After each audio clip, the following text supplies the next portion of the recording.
Bonsoir. Bonsoir. Bonsoir. Est-ce que vous nous entendez bien? Quand on vous dit tango argentin, qu'est-ce que ça mobilise dans vos imaginaires? Le pas syncopé. Oui, absolument. Oui. Quoi d'autre? Monsieur fait pas grand-chose, madame beaucoup. Monsieur fait pas grand-chose et madame beaucoup. Oui, oui, oui. Ça va bien. C'est pas que dans le tango. D'accord, donc un lieu de rencontre. D'accord. Donc un lieu où on rentre en relation. L'esclavage, hein. Donc ils ont été importés un peu avant pour travailler les manœuvres, etc. Et donc ils sont déjà sur le territoire. Et déjà, ils dansent. Donc ça part, il y a une racine africaine, et à partir de là, avec les différentes rencontres des différents peuples, on va commencer à nourrir cette danse, cette musique d'abord.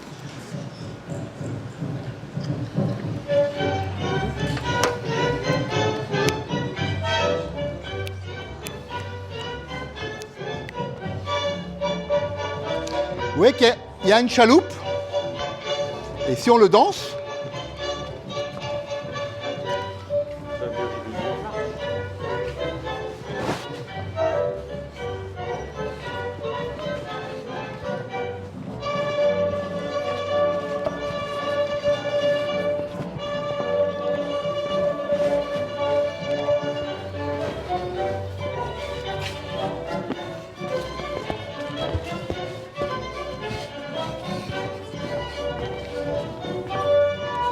il y a un jeu, on joue, on s'amuse.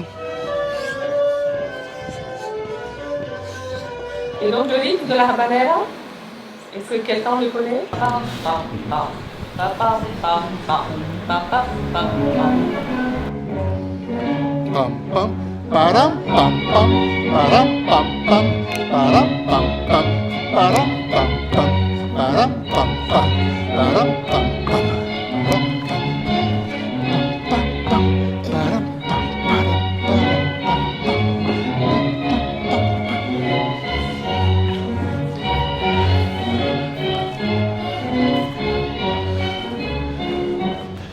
Avant ça, peut-être, juste pour vous, par rapport à cette musique, il y a une musique qui a été écrite, que tout le monde connaît certainement, c'est Carmen. Je vous la mets on vérifie ça? Oui, oui,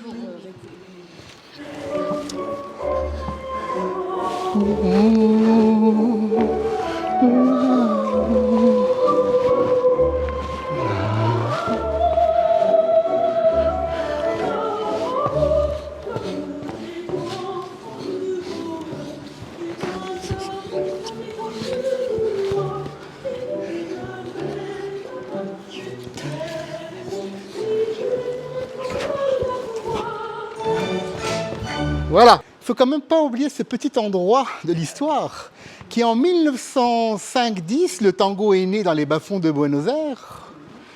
Donc les gens le jouent, hein, les immigrés le jouent, qui avec la guitare, qui avec le violon, qui avec le chant. C'est un quartier populaire, ça se bat, ça se chamaille. Dans cette énergie-là, la haute société de Buenos Aires n'a pas envie de voir ça. Cette danse qu'on danse aussi dans les bordels.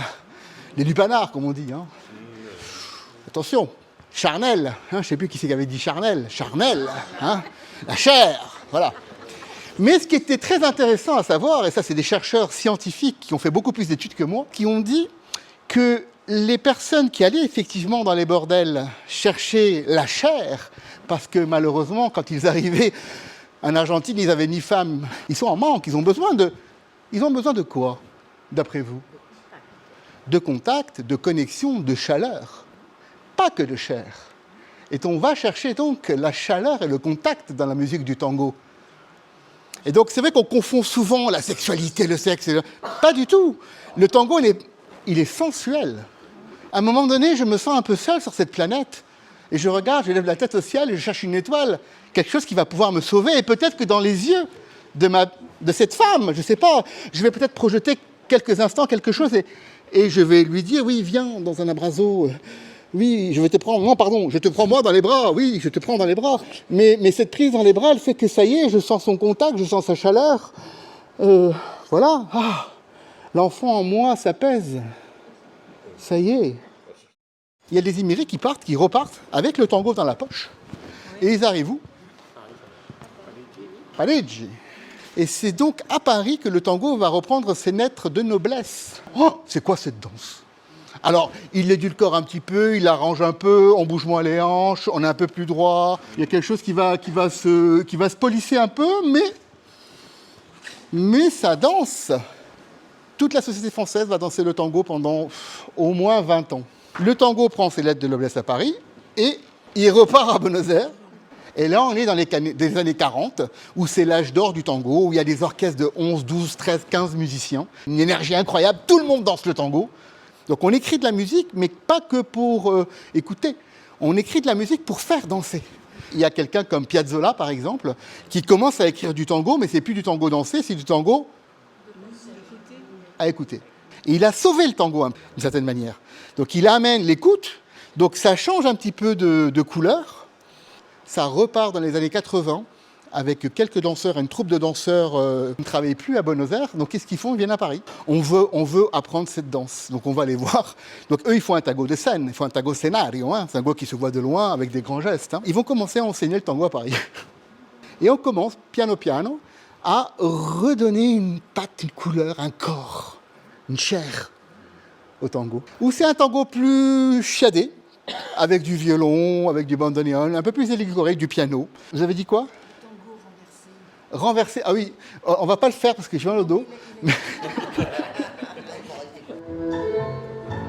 voilà, il y a un niveau sonore, voilà. Vous sentez la vibration du corps? Ça commence à vibrer là. Chez vous, ça vibre aussi. C'est-à-dire là, vous bougez pas, mais il y a quelque chose dans vos cellules qui commence à s'activer.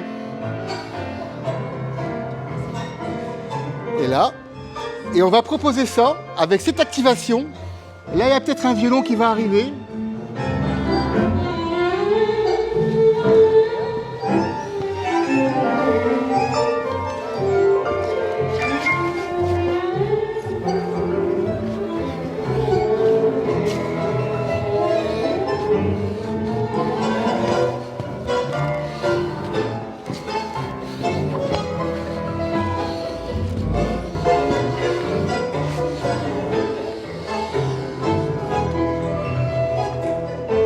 Et ce qui est important, ce n'est pas les mouvements que nous faisons ensemble. C'est comment nous sommes ensemble.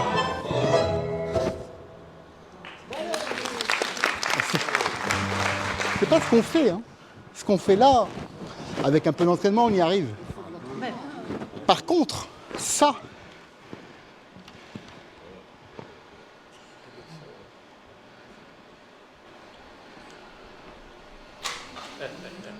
vous sentez là? Vous avez vu? Hein? Ça, c'est des années de travail.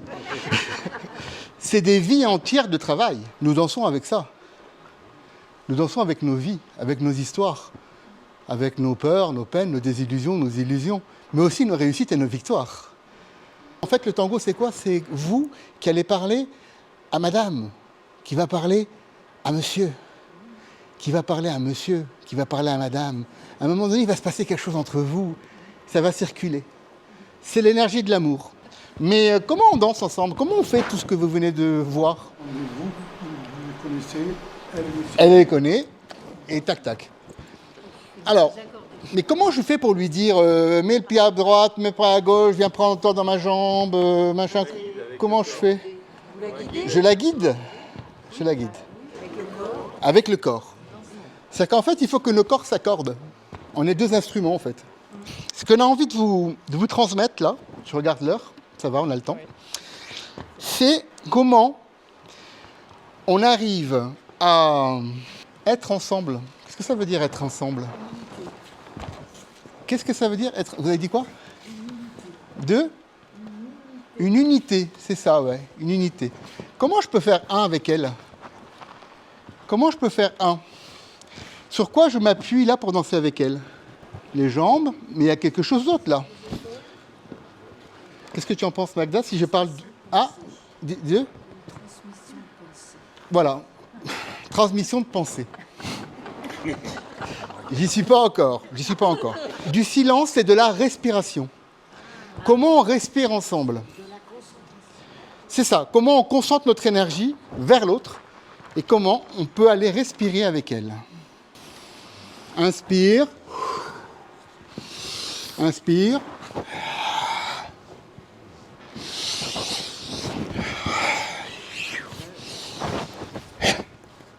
Là, j'exagère un peu hein, pour que vous le sentiez. Donc, je dis sur quoi je m'appuie. Donc, sur la respiration, sur le sol, sur la connexion que j'ai avec elle. Mais il y a quelque chose quand même qui me guide. C'est, évidemment, comment ? La musique. La musique, c'est la seule chose pour laquelle vous êtes là. Et c'est la seule chose qui est invisible. Aquel poema embriagado ya nada queda entre los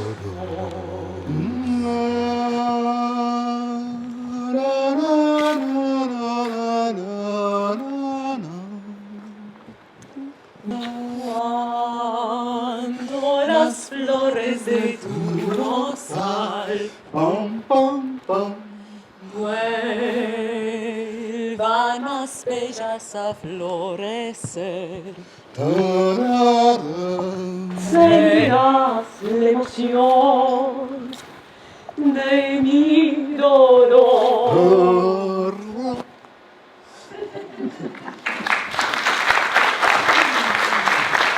Peut-être que pour finir, on va vous mettre une musique